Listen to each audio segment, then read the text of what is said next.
Short Barbara. Ivy, join us.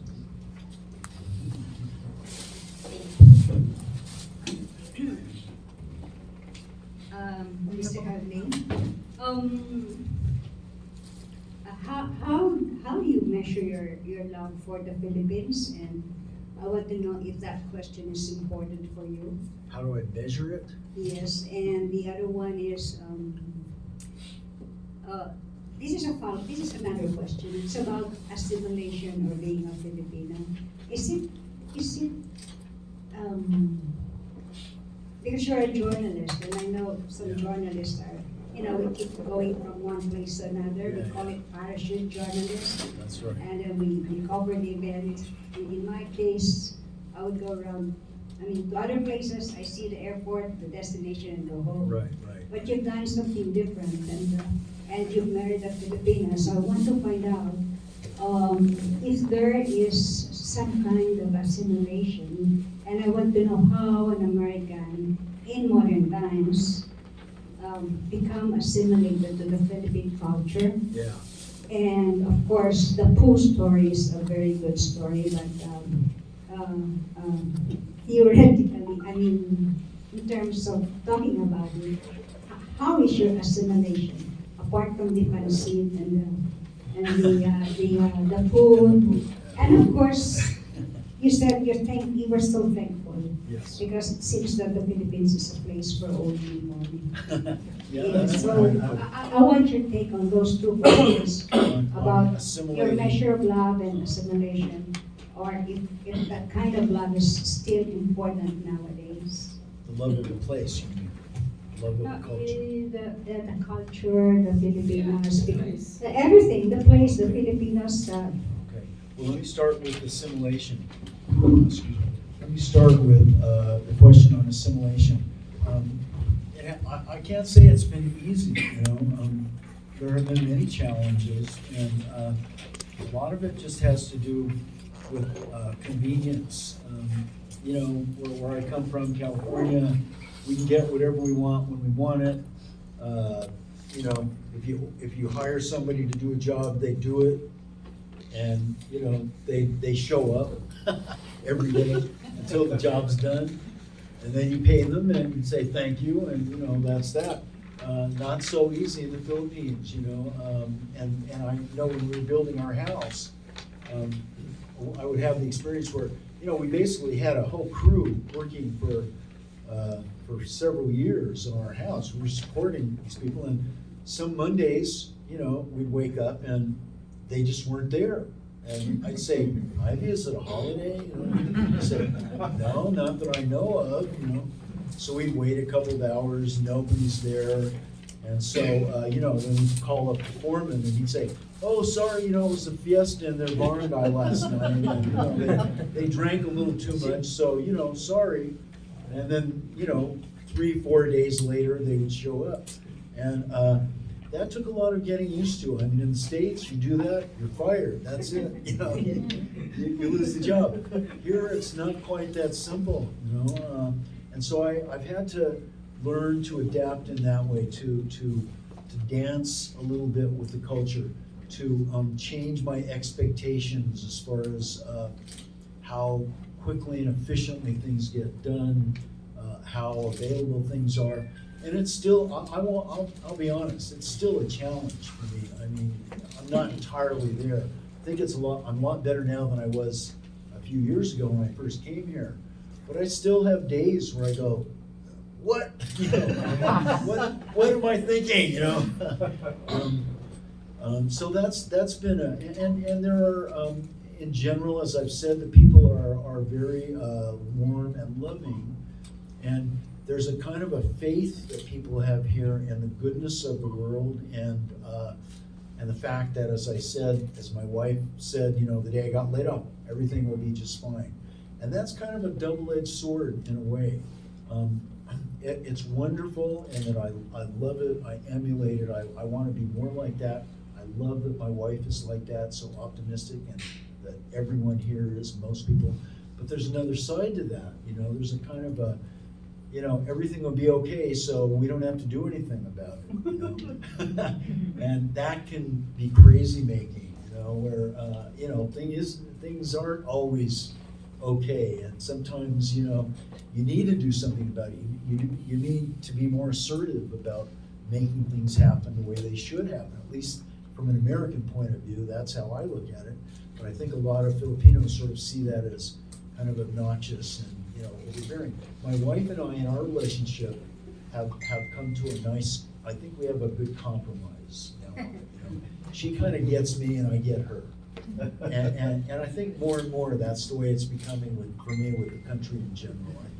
The people I know sort of get me and I sort of get them, you know. So we're managing to hash out, you know, a way, path.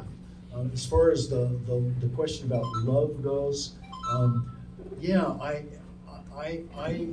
it's nice to love the place that you are at, and I still love California, where I come from. I mean, I will always have an attachment to that place. You know, it's where I was born, where I was raised, but it's not the place I'm the most comfortable now, because for all kinds of reasons, some very simple and some complicated. I'm more comfortable here, and I've grown to love this place in a different way. You know, it's not the place I was born, but it's the place that my daughter was born. And it's the place my wife was born, you know, and I feel very connected to this place in that way, to the beauty of the place, the feeling that the place has, the people here, and that's I guess that's how I would define my love for the Philippines or for any place, and I feel it, and I'm very grateful to feel it. Thank you.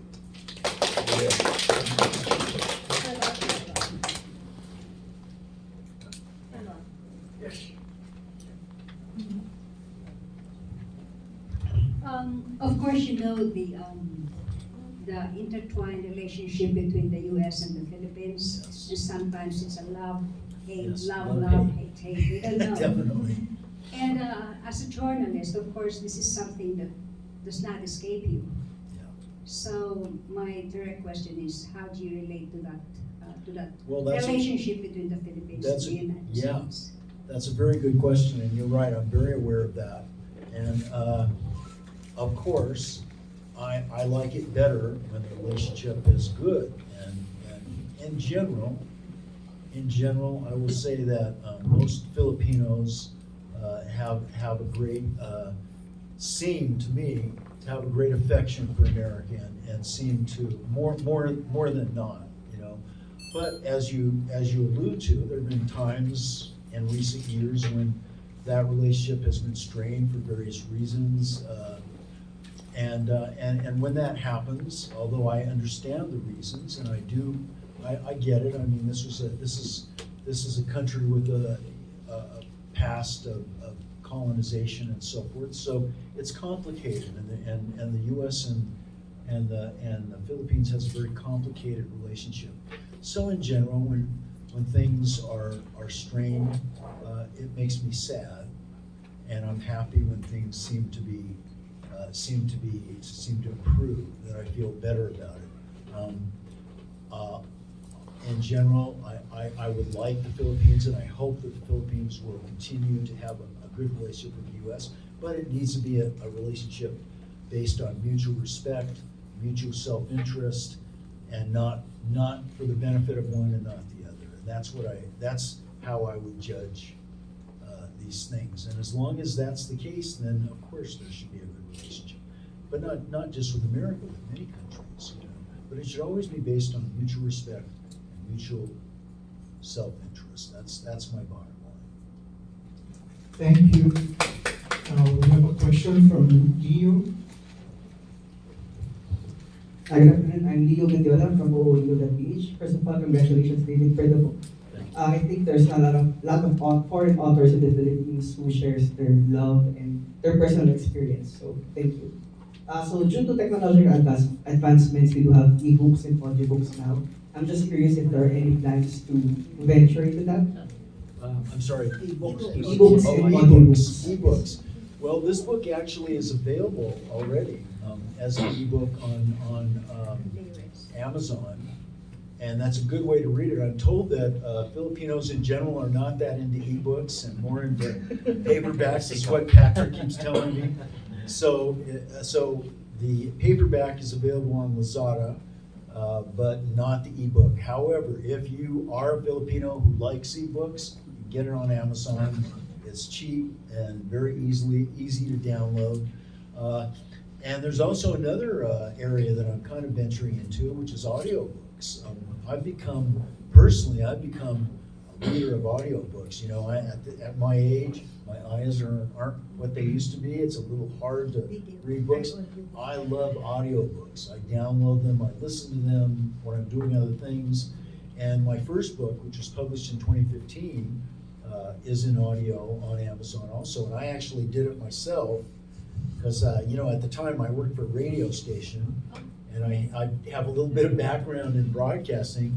So I had I had my own little recording studio, and I said, you mind if I come over here at night? No problem. So I recorded it. Now I want to do the same thing to this book. I don't have that radio station anymore. So I've been grappling with different options, and I even thought for a while, maybe the way to go is with AI, artificial intelligent recording, because that's a thing now. I listened to a few of the voices, and I kind of, I don't know, I don't think so. But it's very expensive to hire somebody to do it. So I'm going to do this one myself again, I think.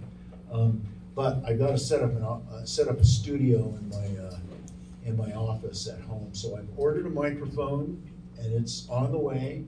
And I got to figure out some way to keep out the outside noise. But that's my next project. So, Thank you.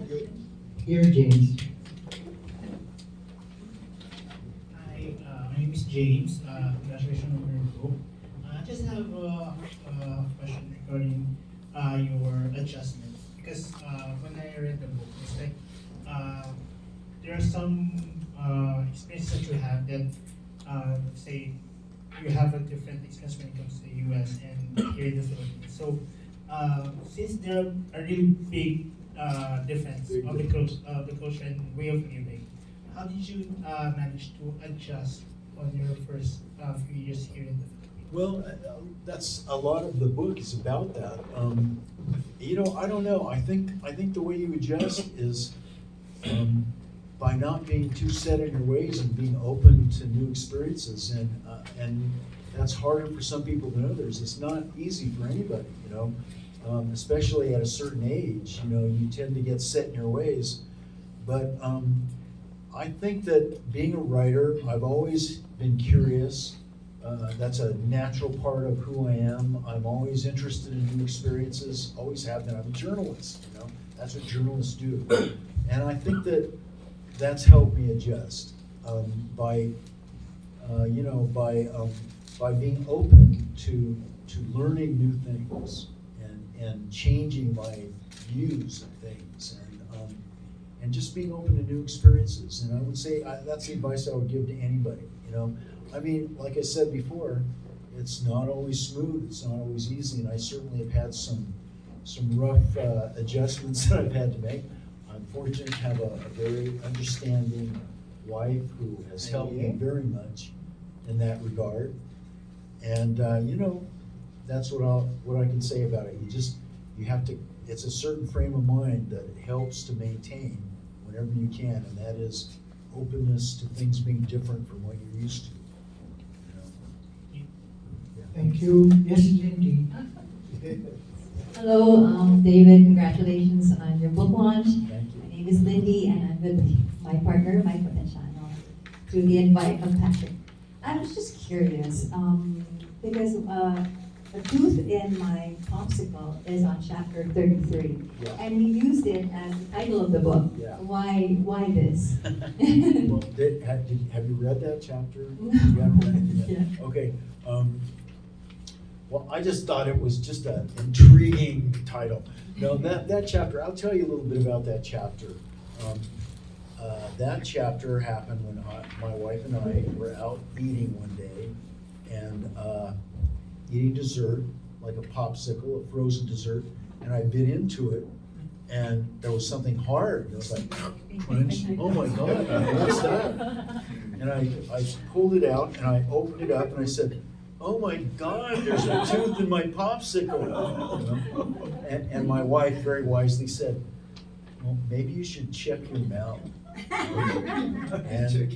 And I did, and guess what? I found a hole right here that exactly fit that. And so I thought, oh my God, it's mine. And that was my introduction to Philippine dentistry, which is what that chapter's about. And it was a very interesting and enlightening experience. You know, it was you'll have to read the chapter to get that. But that's what that chapter is about. And why did I name the book that? You know, I just thought I thought nobody would know what that means until they read the chapter, so it will inspire them to read it. I mean, and I have to admit that at that time, that was fairly early in my stay here. I was still a little bit, you know, skeptical about some things in the Philippines, and my initial response of finding a tooth in my popsicle was, well, you know, only in the Philippines would you find it with some restaurant, leave a tooth in your popsicle, you know. But of course, I had to take responsibility because it was my tooth. And it was a situation where my initial reaction and realizing it was my tooth was to cry. But Ivy looked at me, we looked at each other, and we both just cracked up. We just started laughing because it was so hysterical. So once again, she helped me take a bad experience and make it good. So. It should be think about it. Thank you. The thing about Thank you. wow, Yeah. it says I should have named it. I just finished this About poop. question here for you. That's a bridge Ben. too. For Benedict, hi, congratulations on the book also. Thank you. Are you considered like considering, you know, you're an American in Mindanao, are you considered like a minor celebrity? Do people recognize you? And if so, have there been locals who are like hoping or like, hey, can you write me in that chapter in your on your column or so, Well, maybe sponsor something? Not so much that. I definitely get noticed a lot, but it's not that they want you to write about them. I don't think most of them care about that, but you know, they're hoping I'll pay their school bills, support their child, or or build them a house. That's pretty much what it is. And you're right. I mean, being a foreigner and being a white foreigner, I stand out, and people do have certain preconceptions about foreigners. The first one, of course, is that they're rich. You know, and I get that a lot. I mean, people just assume that I have so much money that, you know, I can just kind of pay for anything, anytime that they need. And I get approached on Facebook all the time by people saying, you know, oh, you know, my mother's sick, I can't pay the medical bill, you know. And I've learned to not say, how are you, to some stranger. Because I don't want to hear about it. And the minute they say, oh, not so good, you know, okay, here we go. Here we go, what's this gonna be about? But to be honest, I mean, it's a challenge for me because the truth is, as a foreigner, I probably am better off than most of the people that I meet here, in Mindanao certainly, you know. And I'm aware of that, you know, so, and I wish I could help them, you know, but you can't help everybody all the time. I mean, when I first came to this country, people would ask me for money in the street sometimes, and I would give it to them. And then I'd have 20 people, children, you know, hanging around me, begging for money and following me through the streets. I mean, I'd give them money until I didn't have any more money. I'd say, sorry, that's it. But they wouldn't believe me, you know, just keep following me. So that can be a problem, you know, and that does bother me sometimes. When I first got here, people used to say, hey Joe, all the time. That doesn't happen too much anymore. Every once in a while it does, but not usually. And in Surigao, where we live, I think a lot of people, I've kind of become a familiar figure, so I think people know who I am and they've already tried, you know, whatever they're gonna try. There's another side to being a foreigner too, that is a little, at times a little uncomfortable. You know, people in the US, we talk all the time about white privilege, you know, and I'm not entirely, I'm not convinced that in the US that really exists to the extent that some people think it does, you know. In the Philippines, it's a little different, you know. I mean, I've had the experience, for instance, walking into a store with my sister-in-law, you know, where, you know, they see me and they wave me in, but they stop her to search her purse, you know, and we both laugh about it because, you know, but it's a little troubling, you know. Hello. This is my sweetheart.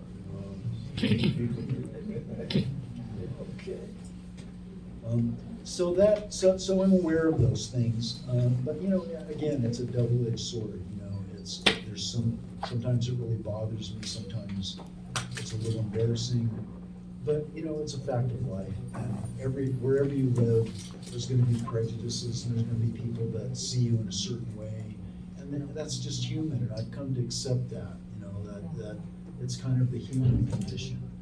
And so, thank you. Yes. You talked about it in chapter 8, a little something about Yeah, that's right. Hi, hello, David. I am reintroducing myself. I'm Boyd Santa because we have just talked in the corner a while ago. This is something about writing process of your writing process and the flow of the publishing. In writing, there's such a thing as revision and to some extent criticism and criticism. I'm curious if, of course, you have your original text.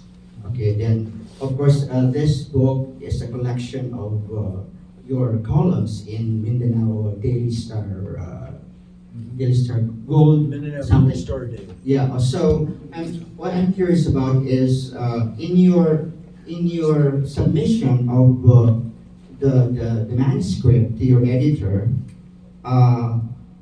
did you revise it from individually as a writer?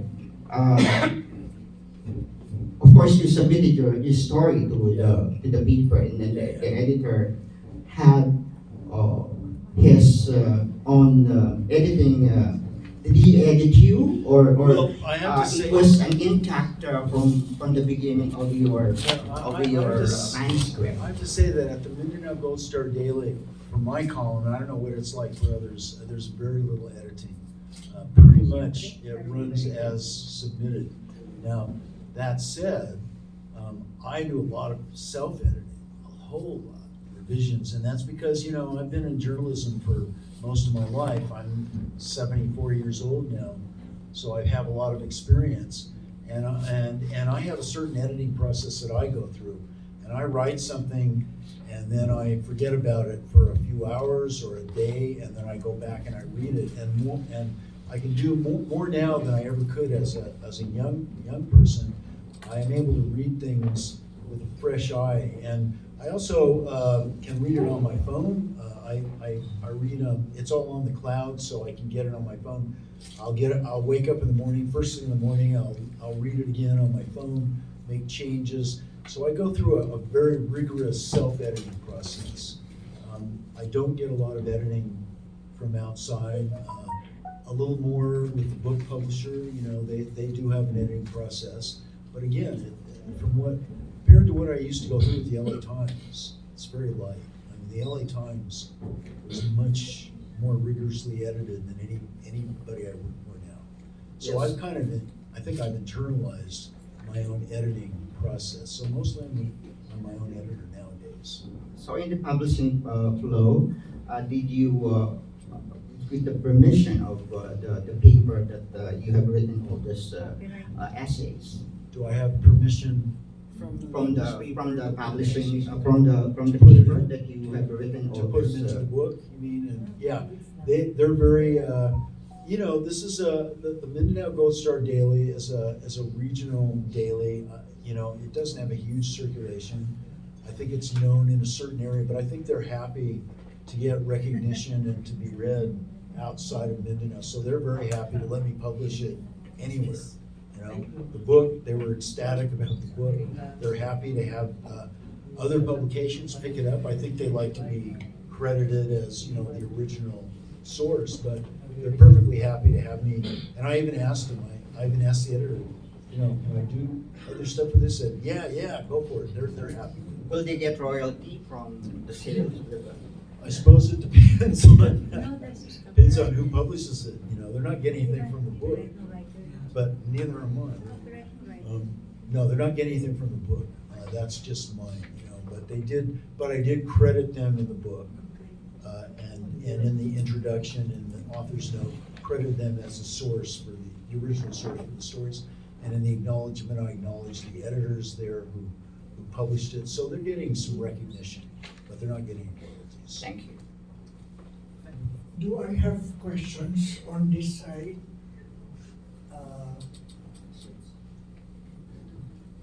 Okay, FPJ. You know why? Because it's already 4:45. We have to just wrap this up quickly because I'd like to give a chance for the others to have their photos with David with their book. And to all the other friends, please feel free to converge. I just want to wrap this up quickly. I'm FJ or Florentia. My question is, have you also compared your writing style or the feel of the book, like your previous book compared to this one, and how would you compare them? How's this book changed from the first book? Yes. I would say this. I think the style hasn't changed dramatically, but these are much shorter pieces, and each piece sort of stands alone. You know, whereas the previous book, the first book anyway, was kind of a more of a flowing. It was a memoir that flowed. You know, this is more a collection of essays, but I believe and I hope that read as a collection, it reads kind of as a memoir. But each piece is shorter and more focused, I would say. All right, last two questions from Orly and Bon. Hello, David. Congratulations. I'm an avid Bill Bryson reader, and you know, when I first read a few chapters earlier, it was like reading Bill Bryson all over again. But this time it's more in your face because I'm Filipino, and you wrote something about the Filipino culture, which for me is much more satisfying. Yes. I'm wondering what are your plans in the future in terms of moving forward with this post-colonial narratives of the, you know, post-dysphoria of Americans, of the West moving to the Yeah. East. Yeah. Well, I of course hope that this book gets a lot of attention and a lot of readership, and I think this is a great start. I told you I want to do an audio version of it. I've already got enough essays, enough columns written for a follow-up, and I will definitely plan on doing that, which will kind of, this book really takes us through the pandemic. The next book, one of the themes of that will be the Typhoon Odette, which hit us very hard and blew the roof off of our house, and blew all of our furniture away and all my relics. So the next book will deal a lot with that, and I wrote a lot of columns about that. And of course, interspersed in all that will be the whole cultural narrative of living in the Philippines, and I'm sure that things are going to be very interesting here for the next few years, probably forever, as things evolve. Thank you. Okay, hello, I'm Bon. From the start, what changes from your perception about the Philippines and knowing it before, and what changes now? About what can you say about your understanding? Because looking from the outside as a foreigner and now as an immigrant. Yeah, that's a good question, and I have to really think about that. I think that in early on, I didn't have much of a perception of the Philippines at all. It's far away. I mean, of course, I heard about EDSA and that whole thing. That's history, and I knew about all that, but I didn't have any real sense of what the values of the country were, what the people are like. And then when I first, I guess I kind of shared some of the, early on, some of the American perceptions of, it's a third world country, it's a poor country, impoverished and so on and so forth. And some of that is true, but I think now my perception is much deeper than that. It's not just a superficial view of a country that is developing economically, but of a country that has a rich culture and rich heritage and rich history and identity. A rich identity that I think I never really realized before. I had an appreciation of that. So I would say that's what's happening. And I hope that continues. I'm not at all at the end of my journey. I hope that it continues to deepen and I will learn more every day, and I try to learn something every day, and I've learned something from you today. All your questions. So thank you. Thank you. Thank you so much. Thank you, David. Thank you, everyone. Back now.